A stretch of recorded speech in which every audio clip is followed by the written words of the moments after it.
Hey, good morning, everyone, and thank you for joining us for today's special session of the Casey Eye Institute lectures, Living with Macular Degeneration and Low Vision. Today we have Low Vision Adaptations for the Home, presented by certified low vision therapist, Kathryn Marxen-Simonson. Ms. Marxen-Simonson helps visually impaired people make the most of their remaining vision through visual aids, tools, and adaptive strategies. She brings a unique perspective to her work as she has low vision herself and has been a long-time patient at Casey.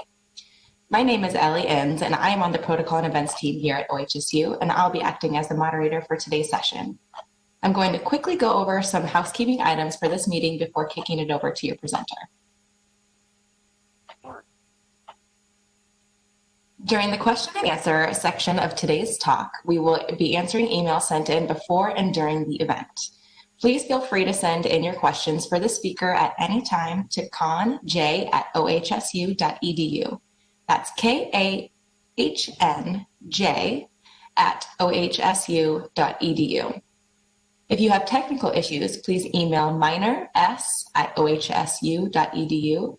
That's minors@ohsu.edu. If you are joining us with a mobile device or tablet, you may be having issues seeing the presenter's slides, but this will be recorded for later viewing on the Casey Eye Institute webpage, which is www.ohsu.edu/AMD. That's www.ohsu.edu/AMD.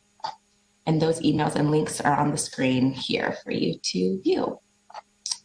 And with that, I'm going to turn it over for your speaker today, Kathryn Marxen-Simonson.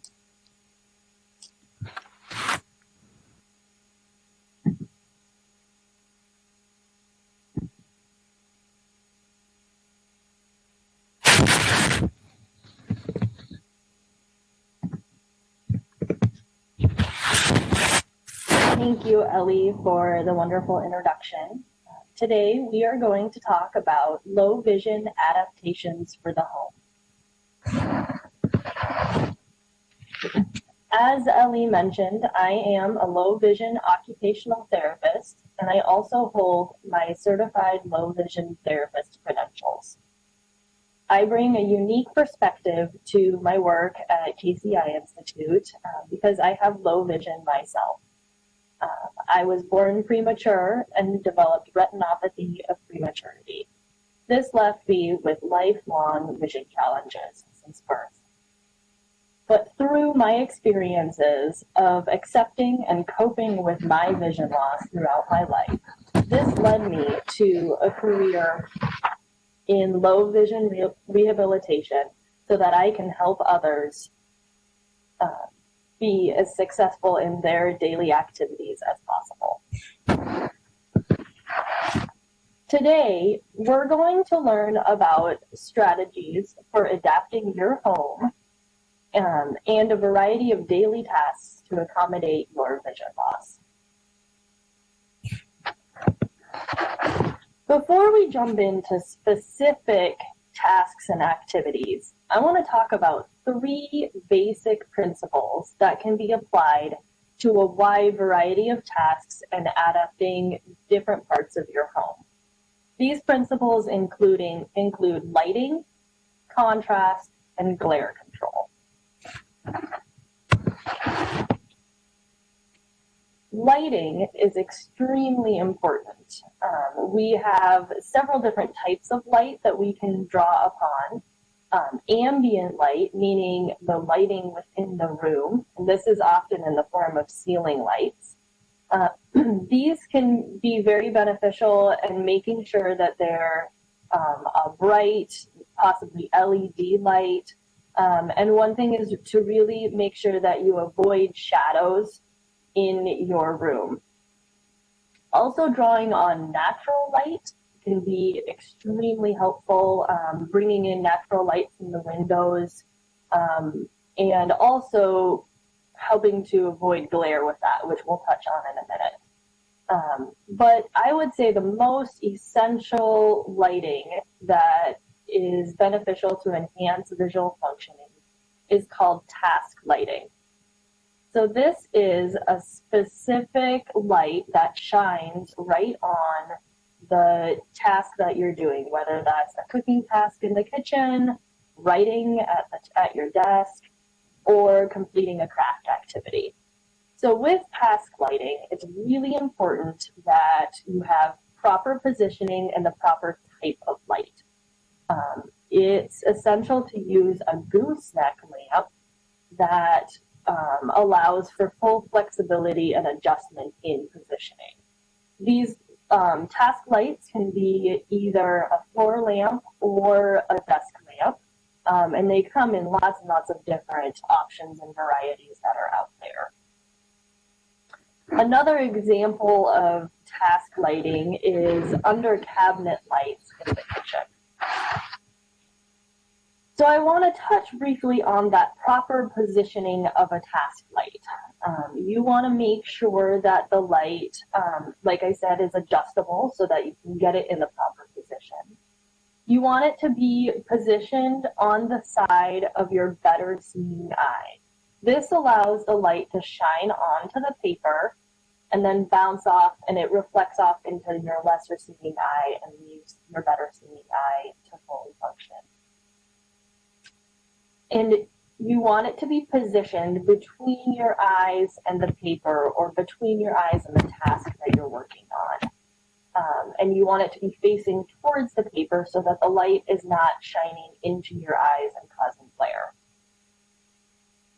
And you want, as the light, you don't want it to be so far back behind you that you are casting a shadow on your work surface. So that's why we want it to be positioned between your eyes and the paper. And the closer the light is to the paper, the brighter it's going to be.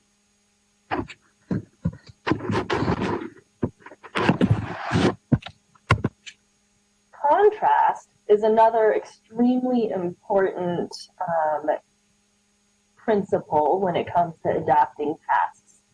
Contrast refers to how well the object stands out from the background. So the best contrast, 100% contrast, is black letters on a white background, or vice versa, white letters on a black background. A few other examples of contrast, and we'll get into more detail about these types of tasks later, but would be using a dark measuring cup to measure light-colored flour, for example, or cutting a white onion on a black cutting board. So that increases the contrast. Or marking with contrasting tape on the edge of stairs so that they stand out and you're able to see them better. So there's several ways that we can increase contrast, and some of these are through changing the object or the background color. So instead of holding your toothbrush over, your white toothbrush over a white counter, you might place a black washcloth on the counter and then put your toothbrush over that black washcloth, and then it stands out in a higher contrast. Also, increasing lighting through the use of task lighting will also increase contrast. And another option is some tinted lenses will also help increase contrast.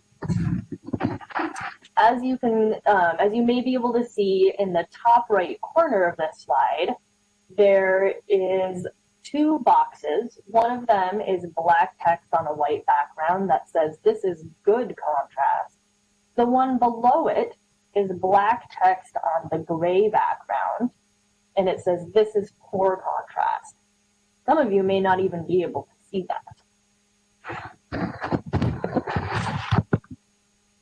So we're going to touch on the third and final principle, and this is glare.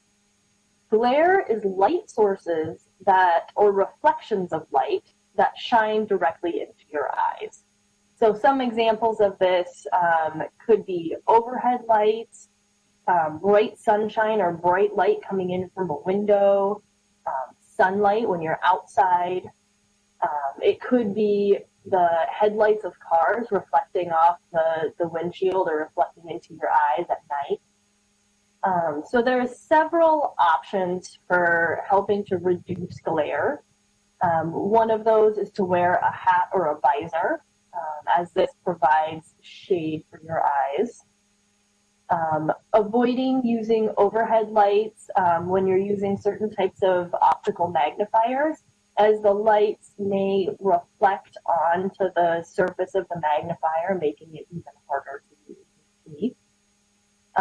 Using a typoscope, which is a little plastic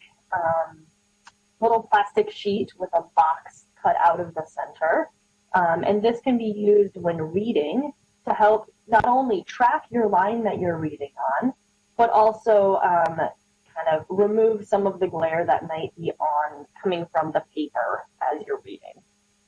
And then finally, using some sort of tinted lenses or glare filters is an option for reducing glare. It's important, though, that you work with a professional to help identify the best tinted lenses for you and your situation. So as I mentioned, these principles can be applied to many tasks around the home. And we will discuss and describe some of these applications next.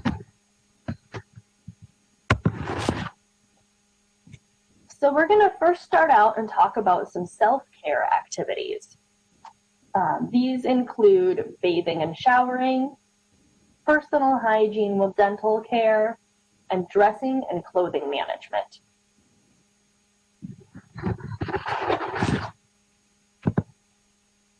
So bathing and showering. One of the most challenging things with showering is being able to distinguish between your containers. This might be telling the difference between a shampoo and a conditioner, or heaven forbid, your toothpaste and an anti-itch cream. So it's important that we come up, and there's strategies to be able to help distinguish these containers apart from each other. These could be through using a labeling system, the location of the product, or the type of product. So when we think of different labeling options for distinguishing containers, we can do things that are tactile in nature, so your sense of touch. We can use visual strategies like large print labels,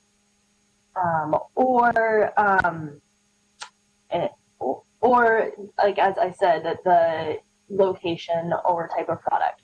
So when we think of a tactile option for labeling containers, that might be as simple as placing a rubber band around your shampoo bottle and then have no rubber band around your conditioner, so that you know that the bottle with the rubber band is your shampoo. And these all, a lot of these strategies also kind of draw on cognitive strategies or cognitive memory strategies to help support the strategy that we put in place. An example of a large print option is to take with a big bold Sharpie in black or whatever contrasting color and mark a big S or a C on the top of your shampoo or your conditioner bottle. When we think of location, you could put the bottle in a designated spot in your shower, and this allows for you to just know exactly where it's going to be, and you can just go grab it and use it.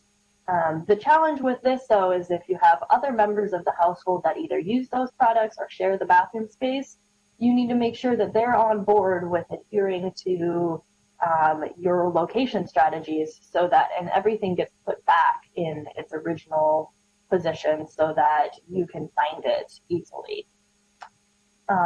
Or you can consider changing the type of product.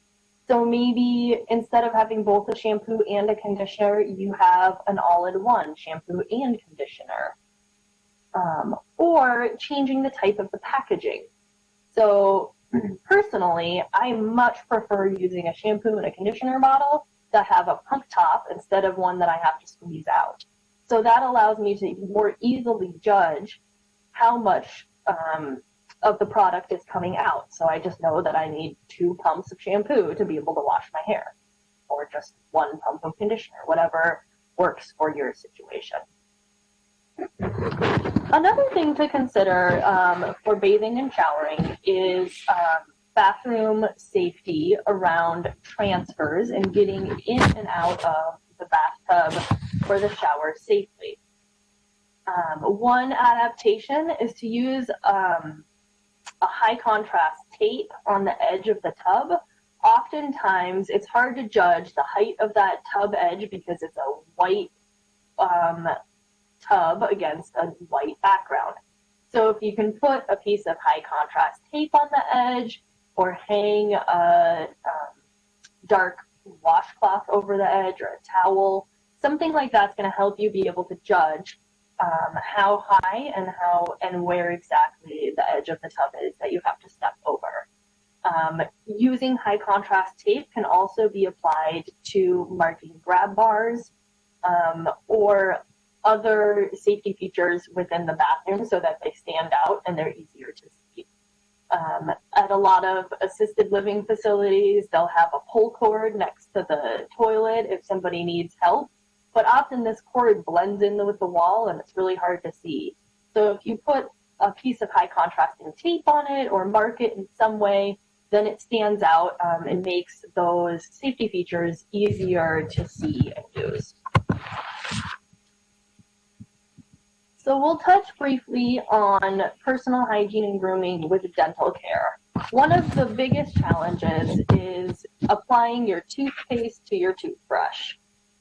So as I mentioned earlier in my example about contrast, placing a high contrast washcloth on the counter that is contrasted from your toothbrush will help you see the bristles of your toothbrush and get the toothpaste lined up. If that is still difficult to get the toothpaste on your toothbrush, you could place the toothpaste on your finger and you could apply it to your toothbrush or even directly into your mouth. And then don't lose your cap for the toothpaste. So an option for this is to either change the packaging of the toothpaste so that it's one of those bottles that has a cap on a hinge that's attached to the bottle or the tube, or utilizing that contrast to place the cover on the contrasting surface, or place it in a designated location where you know where to find it. So we're now going to touch on some self-care tips around dressing and clothing management. There's lots of pieces that go into this, with the first one being organization of your clothing and your closet space. So the first thing is it's suggested that you go through your closet and you remove any unworn clothes. So if there's clothes in there that you haven't worn in a year or 2 years, take them out. Either give them away or put them into storage, so that you can make all the clothing in your closet be the clothing that you wear regularly. There's a few other strategies for organizing your closet and your closet space. So this could be organizing your clothing by specific group. So color, category, or placement and location. So by color, so putting all of your light colored pants and shirts in one spot, all your dark colors. By category, so organizing your sweaters, your pants, your shirts, things like that. Or by location in your closet. This, put all your pants in a certain spot and then your shirts in a certain spot. Making sure that, and then also one final thing on organization is using clothing features such as the style, the texture, or maybe the type of the fastener that's on it, to help you identify the clothing. And we'll touch more on clothing identification here in a minute. Also, in your closet space, making sure that you have ample lighting is going to be really important.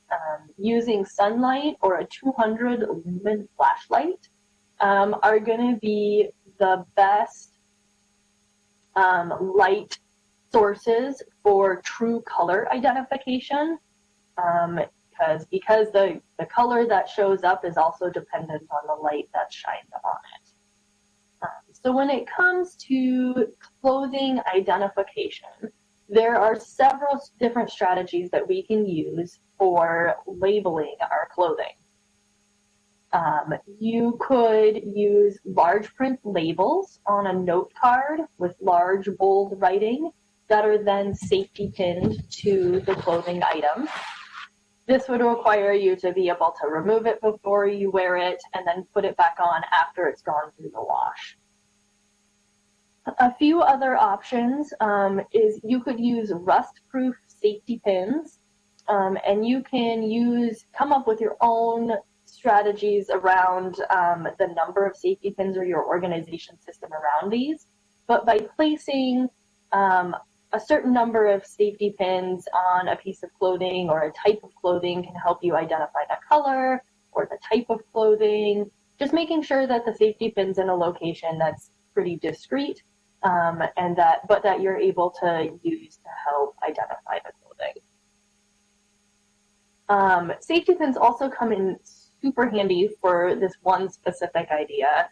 I bet many of you guys have lost a sock in the wash or have a hard time matching socks.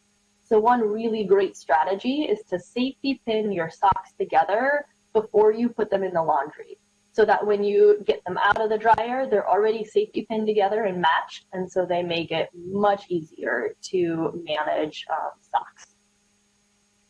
There are several different types of audio labeling systems that have labels that could be attached to a piece of clothing, and then that labeling system can give you an auditory feedback on what that piece of clothing is. And then for those that read Braille, using tactile Braille labels are also an option.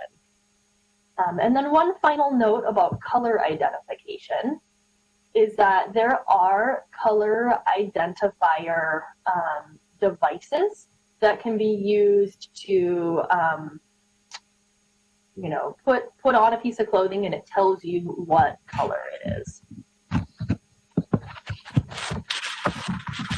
So now we're going to switch gears a little bit, and we're going to talk about some kitchen and cooking tasks. So meal preparation and cooking tasks include several different steps, including setup, food preparation, cooking, and cleanup. Setup refers to things like reading recipes and identifying food products. Food preparation would be slicing, peeling, and measuring ingredients.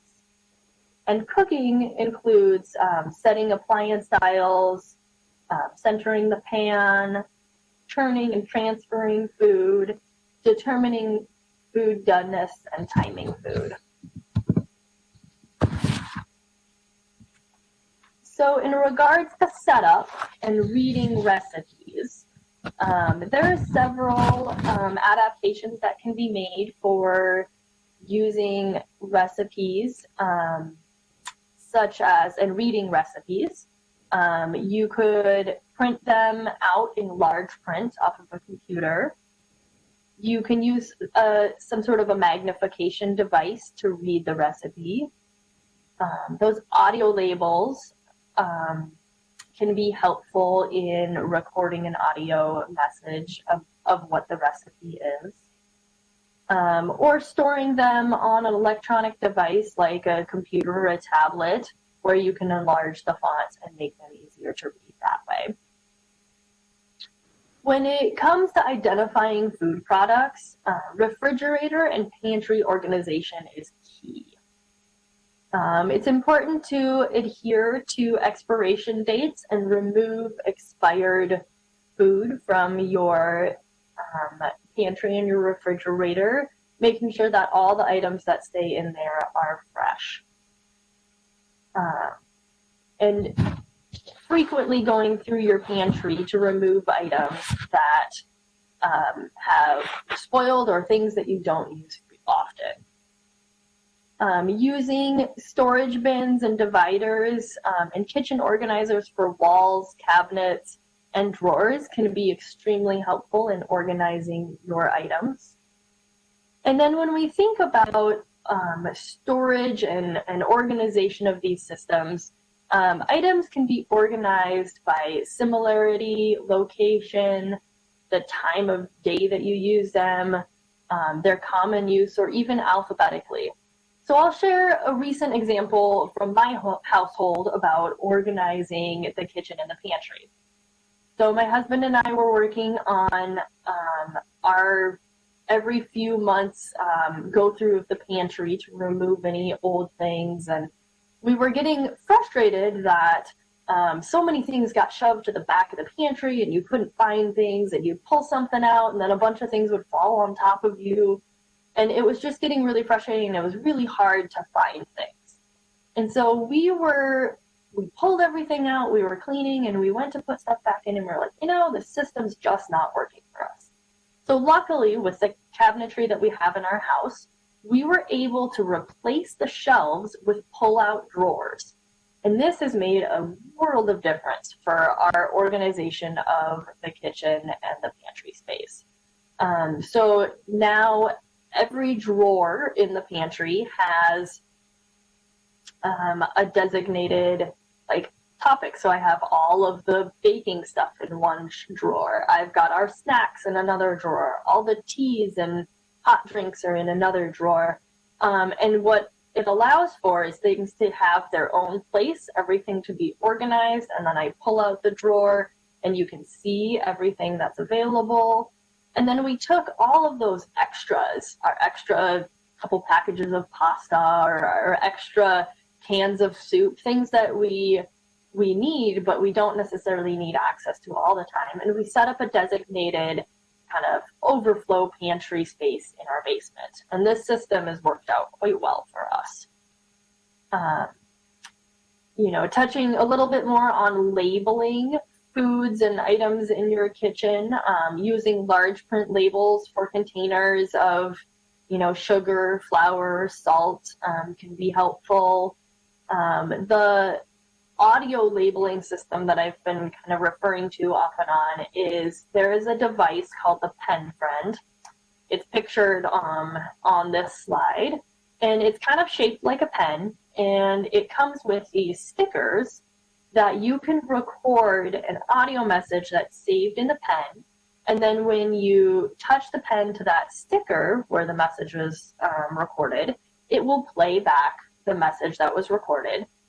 And what this allows for you is allows you to use these labels to identify your spices or other stored items in your kitchen. There's magnetic labels that could be put on the bottom of a can or the top of a can. And then and then they could be used to help identify these. Labeling stored food and leftovers in a container with a label on them can be helpful, because then you can identify when the food item was stored in there and when it is good until. A few other options for labeling would be the use of tactile markers. So we could bring back those rubber bands we talked about earlier, and you could put one rubber band around all your cans of fruit. You could put 2 rubber bands around all your cans of vegetables, and then maybe your soup containers have no rubber bands, or some system like that. And then there are a host of cell phone applications for our smartphones that have barcode readers that allow us to scan the barcode, and it'll tell you what the product is. A couple examples of those are Tap Tap See and then Seeing AI.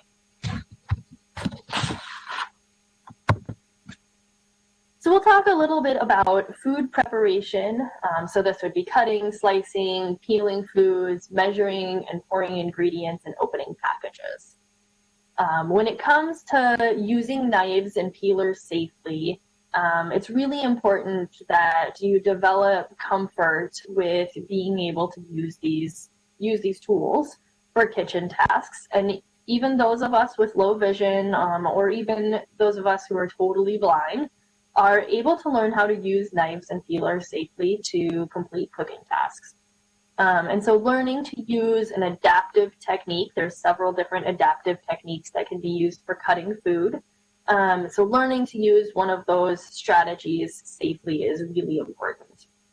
There are other safety features and safety items that we can tap into to help protect yourself while using knives.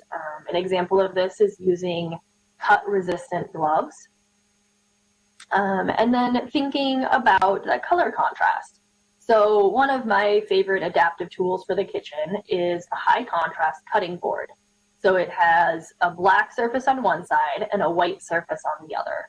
And so this allows you to determine which surface you want to be using for that food item.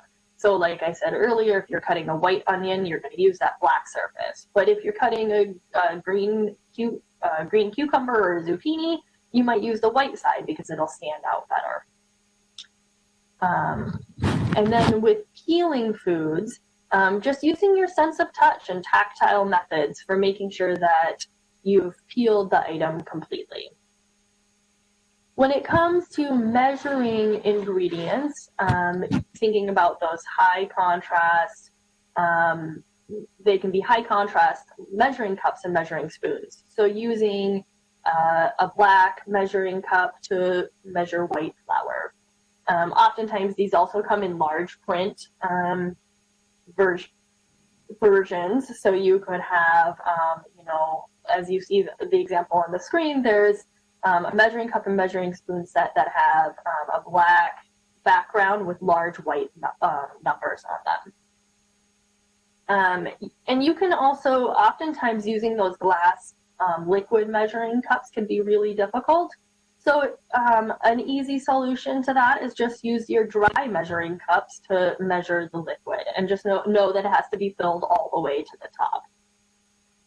And then one other final trick for measuring dry ingredients or wet ingredients is to do it and measure it over a catch container, so that if there is any spillage, that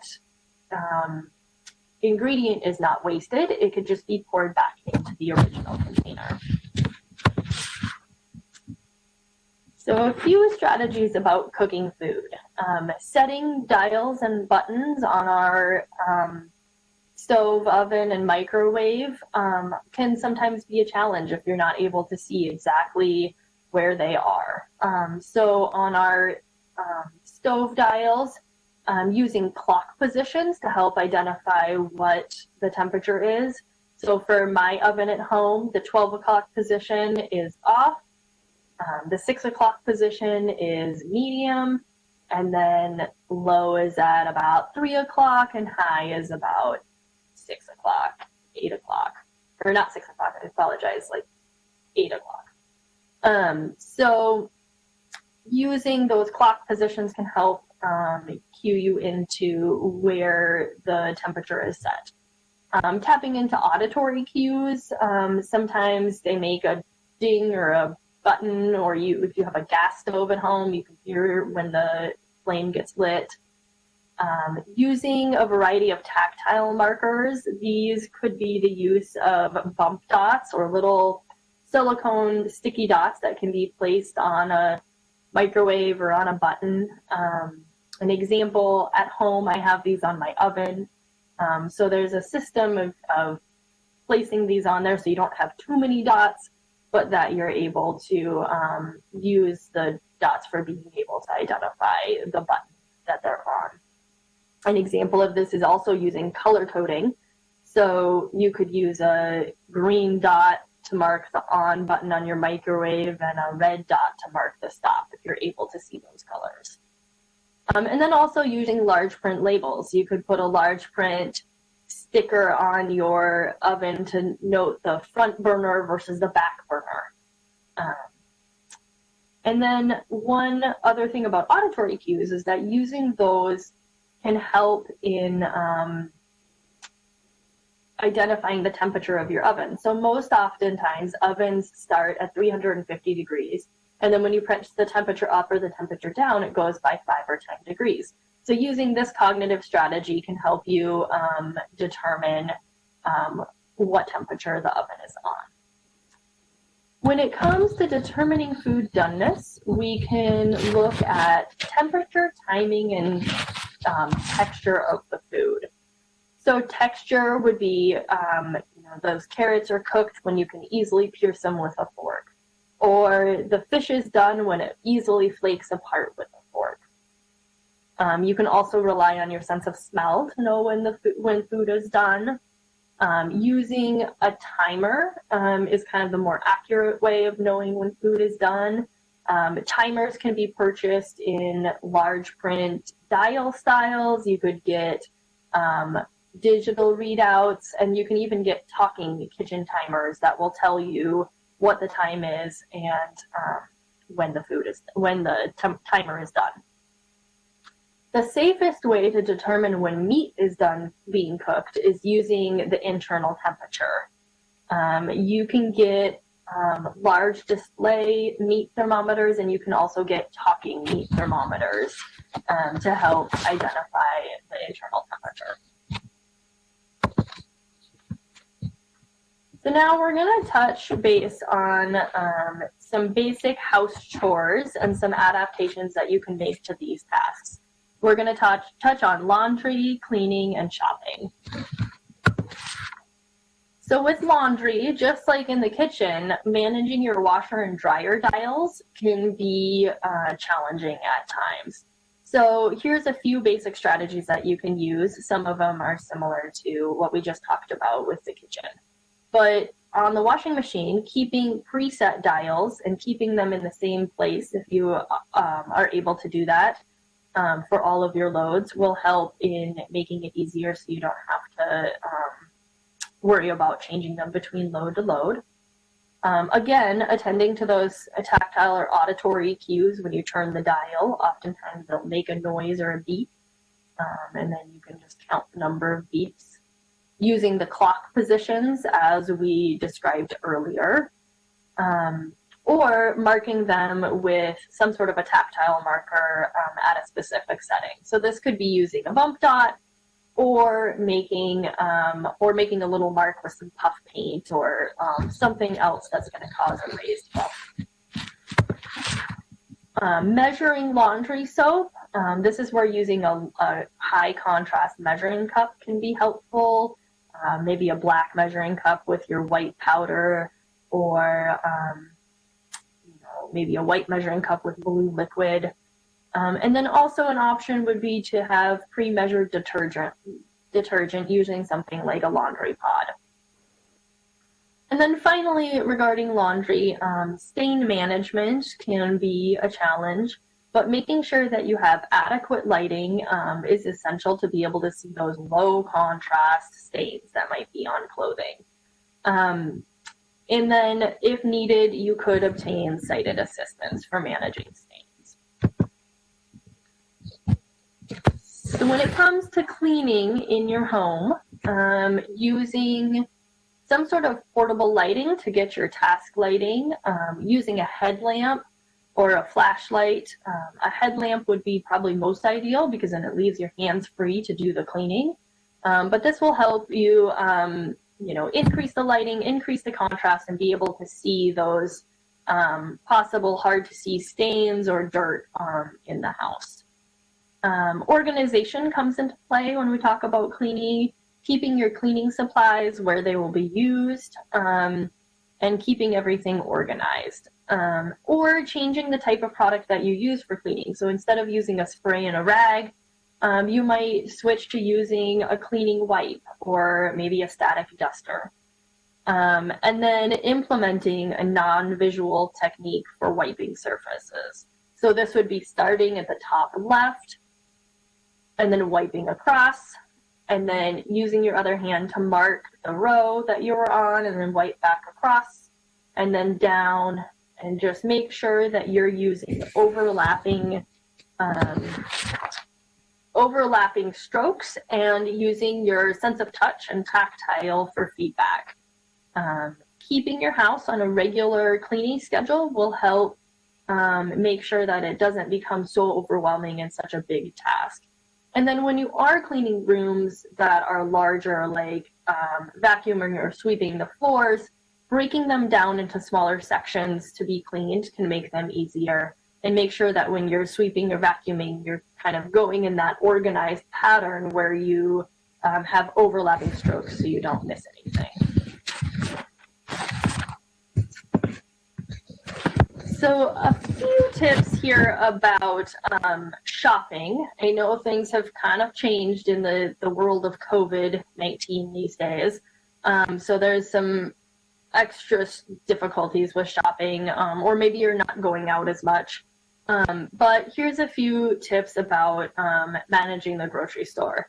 So making a grocery list that is aisle by aisle in a format that you're able to easily see. So that might be a large print format, Braille, or recorded. When you're at the grocery store, you can get sighted assistance to complete your grocery shopping with a personal shopper. Shop at the store when it's quieter. So this might be going earlier in the morning instead of during rush hour when everybody is stopping on the way home from work. And then when needed, you can use magnification, either a telescope or a magnifier, to see signs and prices and read labels in the store. So we're going to just touch briefly on a couple adaptations for writing and note-taking. Oftentimes, learning to write bigger and using abbreviations and maybe printing instead of writing in cursive will be easier for you to be able to see. There are a few other adaptive tools that can be used for writing. So these are using bold pens. So they're kind of like Sharpies, but they don't bleed through as much. They're either called 20/20 pens or a bold writer pen. Bold lined notebook paper or bold lined paper can be used. This can come in regular 8.5 by 11 sheets, or you can get like grocery style list papers as well. And then if those are not enough, writing guides, which are little plastic sheets that have little boxes cut out that can help you position the correct addresses on an envelope or write a check. Or complete your signature, those can be used as well. So finally, we're going to touch on some common leisure activities and a few ways of adapting these activities to compensate for your vision. So we're going to talk a little bit about adaptations for sewing, playing cards and games, word puzzles, watching television, and gardening. So with sewing, this could be just a quick mend of a piece of clothing or to re-sew a button on there, or you could be an avid quilter or seamstress that enjoys taking on big projects with sewing. But a few adaptations, one is, again, to make sure that you have that proper focal illumination or task lighting. And using an adjustable gooseneck lamp that's positioned correctly will help increase the lighting, the contrast, and make these tasks a lot easier to do. Again, organization is key in completing your sewing tasks. So one thing you could do is you could get a little tray with an edge or a lip on it. And this allows you to keep all of your sewing materials together that you're using for a project. It confines your workspace, and it keeps needles and other sharp items from dropping onto the floor and becoming a safety hazard. And having that tray be a contrasting color to maybe the thread that you're working with may be helpful as well. You could even also use a wristlet as a pin cushion so that you're hands-free and you know exactly where they are at all times. At home for my sewing, I enjoy using a magnetic pin cushion so that I can just run it over an area on the floor or on my work surface and pick up all the pins that may have fallen. One of the other things that can be especially difficult is threading a needle. So a few adaptations or strategies for this. You can get large-eyed needles. You can get adaptive needles that are self-threading. So these have a little slit in the very top of the eye of the needle that you can just slide the thread into and then thread the needle. You can use a loop needle threader. So this is where the loop goes through the eye of the needle and it gives you a bigger loop to put the thread through and then you pull it back through. And then there are needle threading devices. One example of that is the Infilla needle threader. So this is a little device that you put the needle into, you put the thread on there and you just slide it through and it pushes it through the eye of the needle. When it comes to playing cards and games, playing cards can be bought in large print or reverse contrast. Again, you could use an audio labeling system to label the cards with an audio sticker, and then when you're playing a game, oftentimes these audio devices allow for headphones to be plugged in so that you could be hearing what the cards are, but none of your fellow players could hear. And then board games such as Scrabble, Monopoly, Bingo, Cribbage, these can all be purchased as adapted board games for low vision and visually impaired through the American Printing House for the Blind. Word puzzles such as crosswords, word search, and Sudoku can be purchased in large print books. There's options for downloading free word search puzzles off of the internet, and you could adjust the size of the font. And the American Printing House for the Blind offers a CD-ROM with talking word puzzles.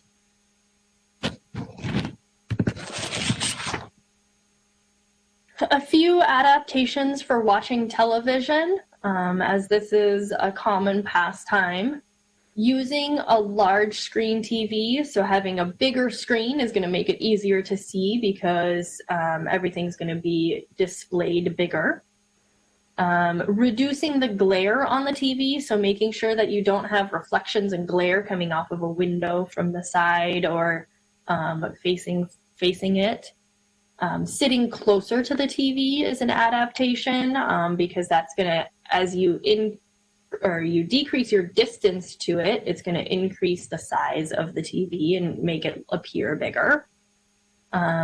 Using some sort of a monocular telescope, it's kind of like binoculars, but it's a single monocular for reading some of the captions on the TV could be a strategy, and working with your low vision specialist can help determine if that's an option for you. And then there is audio description and talking TV guide options that are out on the market from companies like Comcast or Netflix. So audio description is, I kind of like to describe it as a combination of an audio book and watching the movie. So as the movie or the TV show is playing, there's a second audio track that is also playing that's describing everything that's happening on the screen. So it's a way to be able to catch all of those maybe minute little visual pieces that play an important part in being able to understand the plot of the movie or the show. And then there are, like I said, programs like Comcast or Roku that for streaming services that have a talking TV guide feature that will read off the show and the description and the time. And so these settings can be turned on and activated through your cable, your companies. And then finally, making sure that you are comfortable and have access to your TV remote control.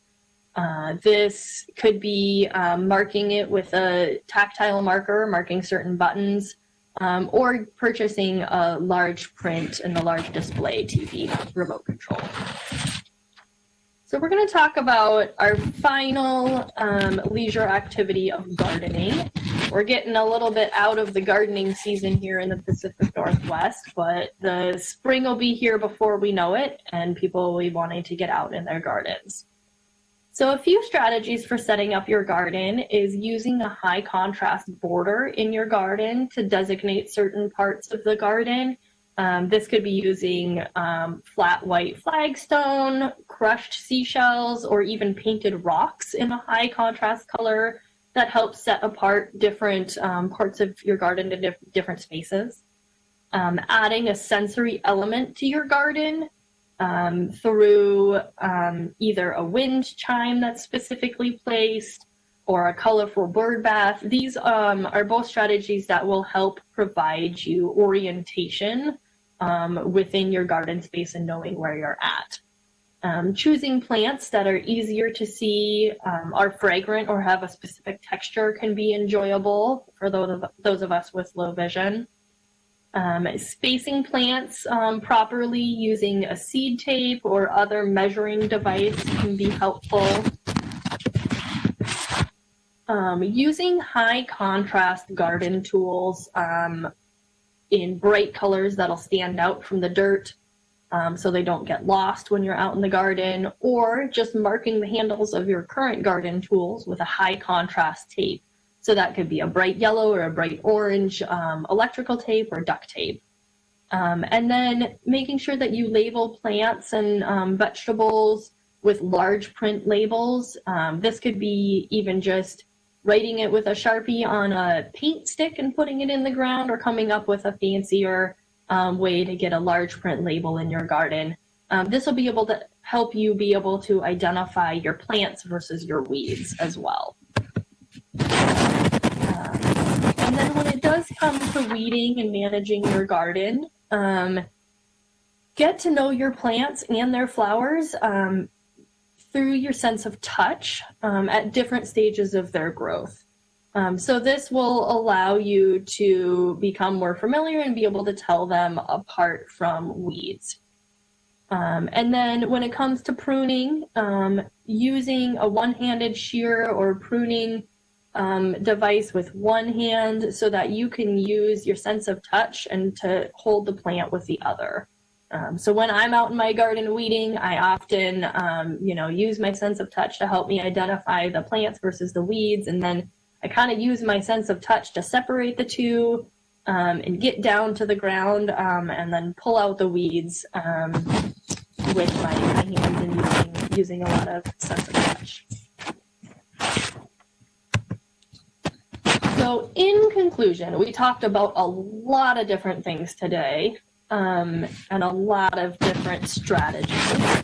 But in conclusion, lighting, contrast, and glare reduction can be used and applied to pretty much any task to compensate for vision loss. So these could be in spaces within your home or to complete daily activities. And using a combination of visual, tactile, and auditory methods for adapting tasks can make them easier for those of us with low vision. Seeking low vision rehabilitation services can help you with your needs and make recommendations that are specific to your situation. So today I went over kind of some general strategies and general tips, but everybody's kitchens are different. Everybody's leisure task that they desire to do is different. And so seeking services that can help with your specific situation can be very beneficial, in making sure that the devices and the strategies that are chosen for you really meet your specific need. So I encourage you to contact your nearest low vision rehabilitation provider for these personalized services. If you are in the Pacific Northwest, low vision rehabilitation services at Casey Eye Institute we can provide services and help with these daily activities. and we can be reached at 503-494-3098. And we provide low vision optometry services and then also the low vision occupational therapy services that I provide. So with that, I will open it up for questions in the last few minutes. Okay, thank you so much, Kathryn. It looks like you have actually answered all of the questions that were sent in. So thank you for covering all of the bases when it comes to adaptations for the home. That was all truly insightful. If anyone does think of questions for Kathryn later, please feel free to email Joan at conj@ohsu.edu. That's KAHNJ@ohsu.edu, and you can see her email up on the screen now. Thank you, Sarah, for putting that over. And thank you all so much for joining us for this morning's sessions. We'll be back again at 1 p.m. for reading with vision loss, tools and technology for accessing the written word. Thank you and have a wonderful day.